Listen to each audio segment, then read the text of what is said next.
আমার বাড়ি থেকে বিয়ে হচ্ছে কিন্তু অন্য জায়গায়। বিড়ি খাওয়া বন্ধ করো আর চাকরি খোঁজো, নলে আমাকে আরেকজনের চুষতে হবে। এই যে, টেনশন করো না প্রিয়তম, আমি অবশ্যই চাকরি পাবো, সময় দাও। ভাই, কি ভারী যাত্রী, কিন্তু আমাকে টাকা জোগাড় করতে হবে। আমার সম্পত্তি না থাকলে বিয়ে অন্য জায়গায় হতো। এত ধীরে কাজ করলে তুই মূর্খ, এক পয়সাও পাবি না। ধুর, এই বুড়োদের গালি শুনতে হচ্ছে কয়েক টাকার জন্য। টাকা না দিলে তোকে ভূত বানিয়ে দেবো। প্রেম করা একটা বড় বিপদ। এখন আমাকে লোকের ব্যবস্থা পরিষ্কার করতে হবে যে জারিনাকে বিয়ে করার জন্য। পুরো 12,000 টাকা চলে গেছে। টাকা গুনে লাভ নেই, তুই বাক্সার।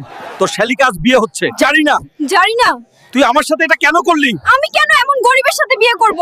তার প্যান্ডেলের সামনে নাচি, আমার হৃদয় পুড়ছে। প্রিয়তম, আমি তোমার মতো মেয়ে কখনো দেখিনি। তার ব্লাউজের হুক খোলা,